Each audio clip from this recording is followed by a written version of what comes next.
tallow. If you are new to butchering your own animals, there are so many parts of the animal that you can take and ask the butcher to give to you, like the organs, which I'd like to take the liver and dehydrate it, blend it up into a powder, and add it to smoothies and different foods and stuff.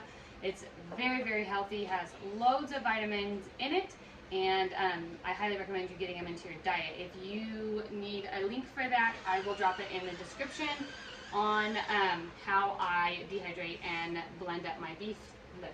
But another part that I get from my butcher by butchering out my own animals is the fat. So you can do this with lard or with tallow. Tallow is beef fat, lard is pig fat. I actually have my butcher just grind it right up, so I don't even have to do the part of slicing into small pieces. But if you get it in big chunks, it's easiest if you can let it thaw just a little bit but still be frozen. Then you can slice it really nicely. What you would want to do if you had that was take a little bit of it and slice it really, really small into very small pieces. The rest can be in strips, but you want to start the process with your beef fat or your lard, your pig fat in small pieces so that you don't scorch it. Now there are a couple of ways that you can render down tallow or lard. You probably have seen many of them out on the internet doing it in a crock pot, and I have done that. But what you're doing in the rendering process is you are on a low heat and very slowly pulling out all of the liquid in it, any of the water soluble, and any of the impurities that are in it. And so I have a hard time adding water to my crock pot when that's what I'm trying to pull out, is all of the liquid and the impurities. So I've done it in the crock pot, but I find that when I go to strain it, it doesn't necessarily turn white as snow like it's supposed to. It always has like a little yellow tinge to it. And so that was always hard for me to, I don't know if it's because of the water, but I like doing it on my stove. Now, it does take some time on your stove. It takes time either way. So, but on the stovetop, you're watching it. So if you don't have like a day's worth to just have it going on your stove where you can keep an eye on it, you might want to do it in the crock pot. But today I'm going to show you how to do it on your stove.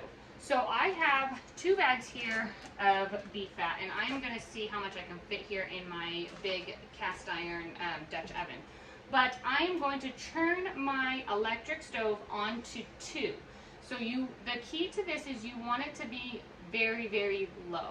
You do not want to scorch your beef fat, and actually you don't want it to go too high where it's like boiling.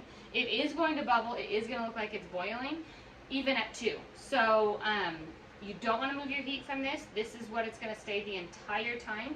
I'm going to let this heat up just a little bit, and then I'm going to go ahead and put in a little handful of this already thawed out, ground up beef fat. I am going to go ahead and add in some of my shredded fat here. And all I'm doing this first round is just wanting to coat the bottom of my pot. So that'll help the rest of it not to scorch or anything like that or burn. So I'm just going to let this go and heat up. Once it has melted down all the way around my pot and I have kind of a good layer of fat already melted, I'll go ahead and dump the rest of this bag. And I'm going to see how much of these 2 bags I can get done today in this pot. It may only be 1 bag, but I took out both just in case. If you do that and you take out fat and you end up not being able to use all of it in one time, in one sitting, you can go ahead and refreeze it. It's not like meat. So I'll pop it back in the freezer until I am ready to use it. At this point in the rendering process, you don't want to walk away from it at all. Stay right by it.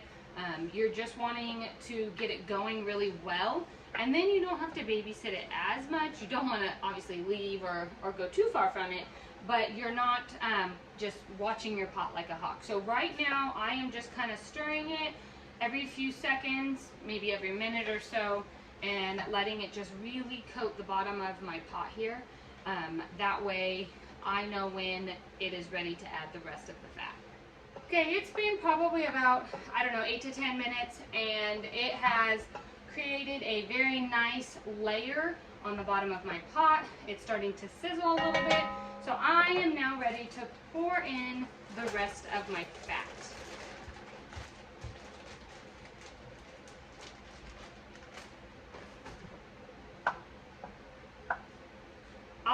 can stir this around. I probably can do a little bit more in this pot.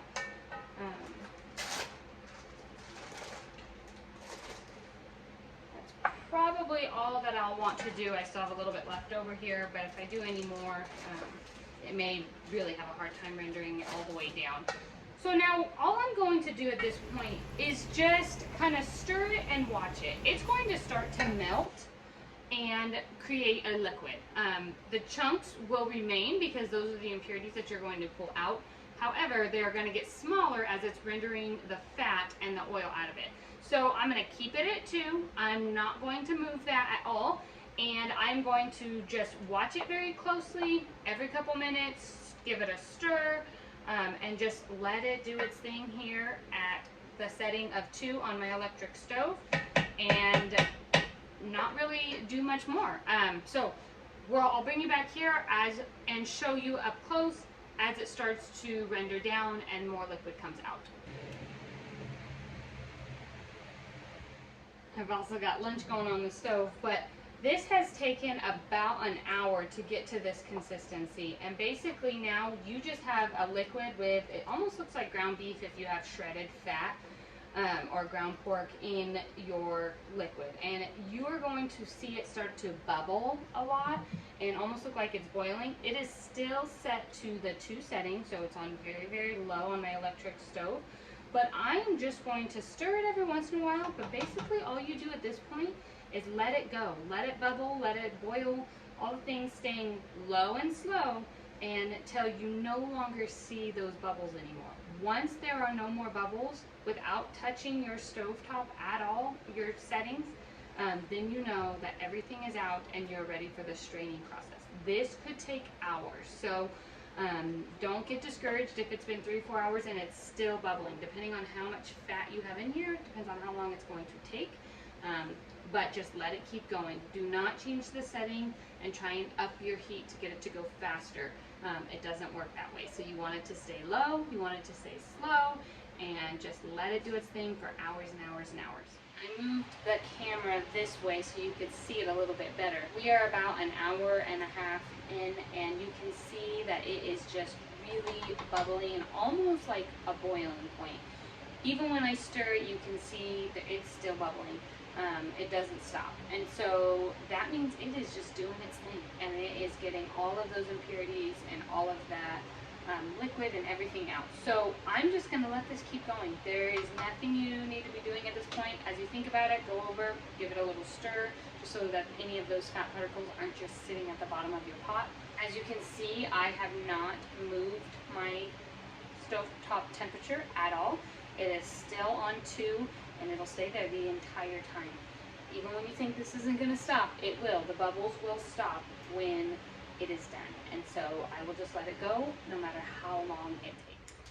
Okay, things didn't go as planned. It is the next morning, and as you can see, my tallow is in the crock pot.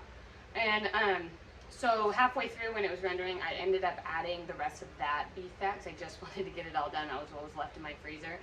And so it took forever to render down. It was about 10 o'clock at night last night. I was getting ready for bed, and it was still full on bubbling. And so I knew that it was nowhere near being done, and I didn't feel comfortable going to bed with it on my stove and leaving my stove on. So I went ahead and moved it into my crock pot, turned it on low, left the lid off, and let it finish rendering through the night while I was sleeping. Whether you do it on the stove or you do it here in the crock pot, what you are looking for is still the same. So as you can see here, there are no bubbles whatsoever. It is very, very still, and that means that all of the impurities are out, and it is completely done and ready to be strained. So at this point, you can strain it through a fine mesh sieve with a cheesecloth or a coffee filter in it into jars. It's very, very hot, so be very careful. Or you can go ahead and take a baking dish, line it with parchment paper, and pour it into there to cut it into bars. Tallow is a little bit different than lard. It's going to get very, very hard when you store it into the refrigerator. You have to really chip away at it to get it out, and when it's in a glass jar, sometimes that's hard. Now, I do typically do it in a glass jar Today I'm going to go ahead and put it into a baking dish lined with parchment paper so that I can just cut them into bars once it's hardened, and then I can just cut off what I need when I need it.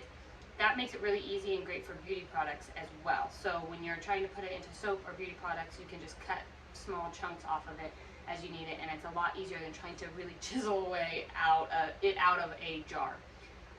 You can store this room temperature on your shelf. It is shelf stable now that you have rendered out all of the impurities and all of the liquid, or you can go ahead and keep it in your refrigerator. I keep mine on the shelf until I open it for the first time. Then I go ahead and put it in the refrigerator. And the reason I do that is because I'm digging out of it all the time. And so I don't want to put any bacteria or anything in it and then stick it back onto my shelf. So I always keep it in my refrigerator after I open it for the first time. If you put it into jars, it'll seal down almost like you canned it. So the heat of this hot oil is going to really seal that ring and that lid down onto it. Keep your ring on this because you didn't can it. So it is not completely sealed. It will pop off, but you'll hear that suction when you pop it off. The last thing is that it is going to be yellow as you pour the hot oil in, but it'll turn white as it cools. And that happens when you've gotten all of the liquid impurities out. Now, if there were any bubbles in this, that means it didn't all come out and it wouldn't turn white. It would be just slightly yellow. Still good. You can still use it. It's not a fail if it's just slightly yellow. It just wouldn't be as shelf stable. I would keep it in the fridge. Okay, so I have here just a large measuring bowl. I'm going to do it in this first, and then I have a fine meshed colander. You do not need to do this, but I have them for this purpose, and so I do this. These are raw milk filters. When you have raw milk cow and you filter your milk through it. So I put that at the bottom of it just for any extra. It's super thick, and then I use a coffee filter instead of a cheesecloth, only because it's easier cleanup and you can just throw it away. Where this is going to harden, and so it's a fat, so it gets real oily and greasy, and it's really kind of hard to clean. So now I'm just going to start ladling this hot oil. I'm actually going to turn it off into my filter here and let it drain all the way through into my bowl. Now,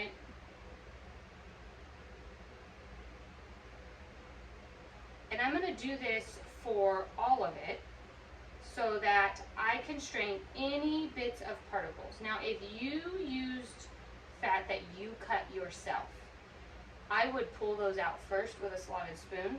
But since I used ground, it's almost like really, really, really small ground beef particles. Very, not impossible, but it'll be very hard to really get them out. So I'm just gonna go straight into my oil right now and do it. I don't know if you can see that, but these are really small particles. I'm just gonna go straight into my oil and scoop it out, catching the beef particles in my coffee filter as I go. I may need to change out and get a different coffee filter as I go, but and then once I get down to the bottom, I can scrape out those beef particles.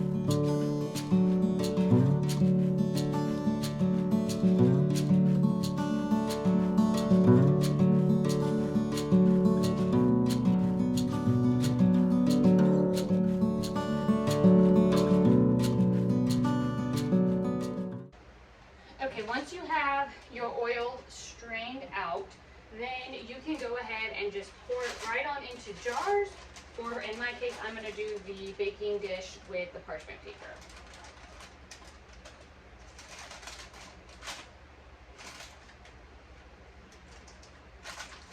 Now you want to be very, very careful and don't burn yourself. This is really extremely hot oil. Now that you have it in here, you'll just let it sit undisturbed and cool completely. It will turn white as snow as it cools, and then once it is completely cool, you can pick up your parchment paper and cut it into bars, store it in a glass jar, or store it in a Ziploc bag, or however you want to do that. Pop it in the fridge and you're good to go. I hope that this was a helpful video for you. I hope that you learned how to render down your own fat. You can do this with lard or tallow. It is so much healthier for you to cook with some form of animal fat as opposed to the conventional vegetable oils that they told us were healthier before. This is a much healthier version, and you can do so many different things with that. Make sure to like and subscribe to the video. I send out one new video every single week. Jump on over to the blog, put in your email address, and become an email subscriber. I send out 2 videos a week there with recipes, farm life, ranch life, homesteading, all of the things. I hope this was a helpful video for you, and we will see you next time. Take care.